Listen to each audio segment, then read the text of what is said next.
Hello, I'm Annette Young, the host of 51%. As war continues in Ukraine in a special edition, we're focusing this week on its impact on women. With hundreds of thousands fleeing the conflict, it's also putting women and girls at heightened risk of violence. We'll be talking to those who stayed behind, some joining the fight itself, and those from afar who are now watching in horror as their country transforms into a battlefield. But first, and women of all ages are now helping to defend the besieged nation, from taking up arms to making Molotov cocktails. It's estimated women already make up more than 15% of Ukraine's military. Alison Sargent spoke to one of the female combat soldiers on the front line. She's been fighting for her country since 2014. Olena Bilozerska is an iconic female face of Ukraine's military. Now a lieutenant, she's preparing to confront Russian troops in Kyiv. She spoke to France 24 by phone for security reasons. I think that in a few days I will fight on the first line. I hope so. Because it's my country, it's my land. I want to defend it. I'm obliged to defend it. I have a sufficient combat experience. I believe that every citizen of Ukraine who is capable to hold a weapon must take a weapon and go to fight. Olena is one of the reasons Ukrainian women now have the right to fight in the military. When she joined the war in eastern Ukraine in 2014, women were unable to hold combat positions, so she served in a volunteer battalion. Olena became part of the movement lobbying for gender equality and was one of 6 women fighters featured in the documentary Invisible Battalion. The laws changed in 2016, and Olena formally joined the Ukrainian army. The 42-year-old has seen a shift since 2014, when male soldiers were surprised to see her on the front lines. They always ask me, are you a medic or a sniper? And now the army got used. There are a lot of positions for women, machine gunners and engineer. Even I know 2 or 3 women, they are commanders of tanks. The army changed and the society changed.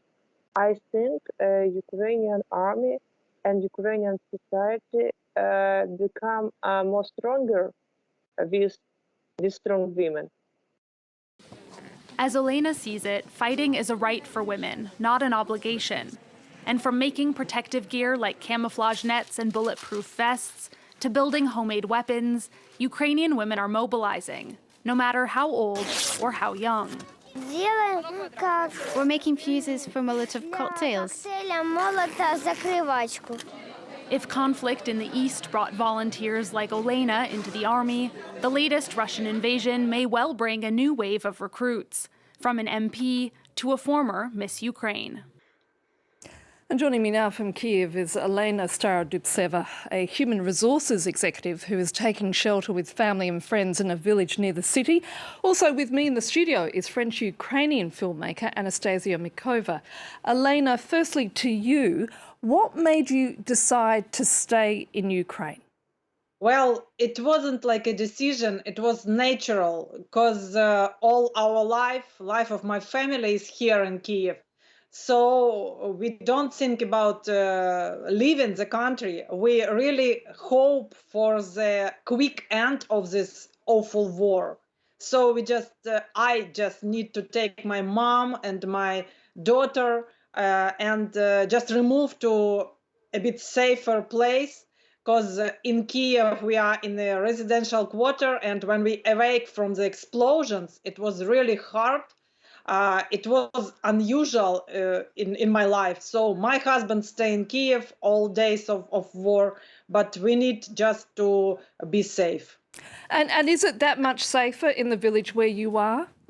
It's really much safer than in Kyiv, because in Kyiv it's always siren every second hour, and everybody need to go to basement or to some place, and it's awful. You can stay for a long time in these places, in these shelters. Anastasia, your own mother left the country last week, and you're clearly in touch with family and friends back in Ukraine. What are they telling you?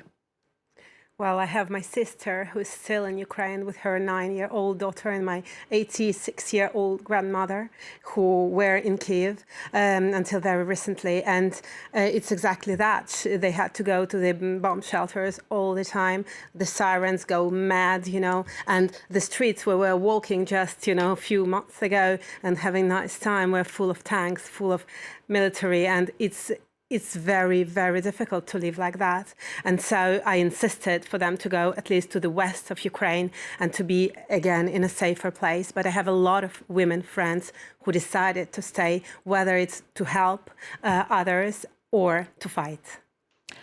Let's just pause there, Elena and Anastasia, because the Ukrainian government has forbidden men aged 18 to 60 years old from leaving the country so that they can stay and fight.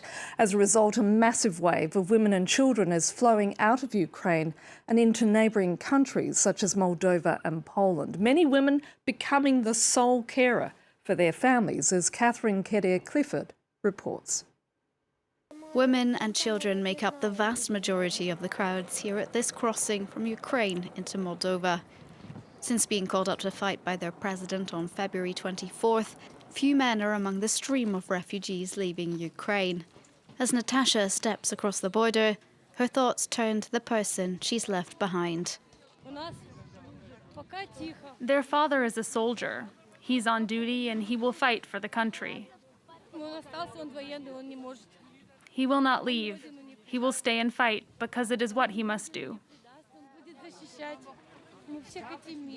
Overnight, many mothers have become the sole carers for their children. Hundreds of thousands of them are now seeking refuge in countries neighbouring Ukraine.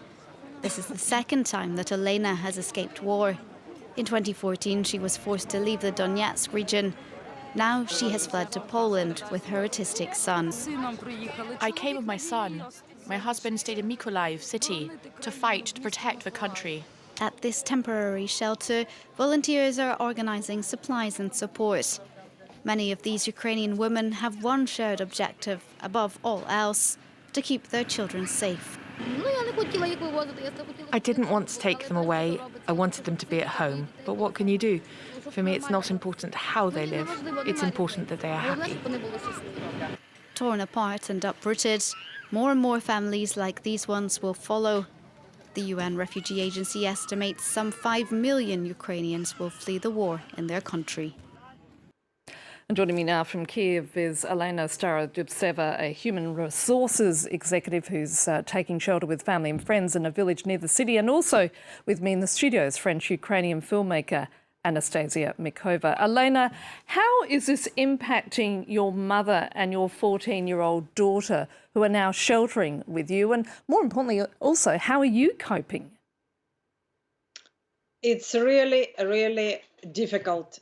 I feel my responsibility for my mom and my daughter while my husband is volunteering on Kyiv streets. So we try to be brave. Hopefully we are with our friends. Many women and kids are together in a small house in this village, so it's okay. But I really afraid about emotional and mental stay of my mom, because she is 75, and we try to support each other. Anastasia, you're the co-director of that extraordinary documentary called Woman. So I want to ask you this question as a Franco-Ukrainian. What makes the women of Ukraine different? What makes them stand out? What makes them unique? I think the whole world is watching and seeing that they are unique. And it's crazy because, as you were saying, the government really asked men to fight by just look how many women decided themselves without being asked to go and fight, defend their country. And I have a lot of friends, who are teachers, journalists, scientists, who decided for the first time in their life to fight. And you have to understand that Ukraine is quite it's quite a mixed country because you have this patriarchal past kind of way, Soviet Union past, which is still there for the older generation. But you have also this new generation, which is really looking at Europe, which is really looking at Western world. You have 85% of people who have a university degree. You have a majority of young generation who travel around the world, so they know what kind of life they want. And so, when we think about the future, I think that the future of Ukrainian women is somewhere there with Europe. And so that's what kind of women they are. Elena, it's hard at the moment to think of the future right now, but in these very dark times, what hopes do you have for your country?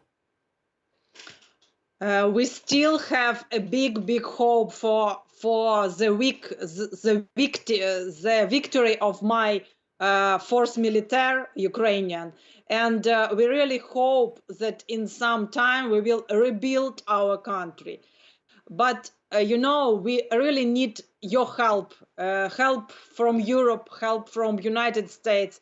Most of all, we need the help of shelter our sky, because it's the most dangerous thing in my life now and in life of many Ukrainians. So just shelter our sky and we will do the rest. Anastasia, your thoughts? Well, just several days ago, Ukraine made the official inquiry to join Europe. And I think that that is our future. Russia wants us to go back, to go somewhere where Ukraine won't be anymore. And I think that maybe they didn't understand actually that men and women of this country are not ready to go back. They are looking into the future, and the future for them that gives them that power and that strength to fight every day, to wake up in the morning, to hear the sirens, to hear the bombings, but however, to take their arms and to go and fight. And when I see how strong they are, I'm really confident about the future. Anastasia, thank you so much. And also, Elena and your family, please stay safe. And thank you so much for giving us some of your time. Thank you. And that's it for now. You can connect with us on Facebook, that's France24.51%, and on Twitter at _51%. So until our next show, bye for now.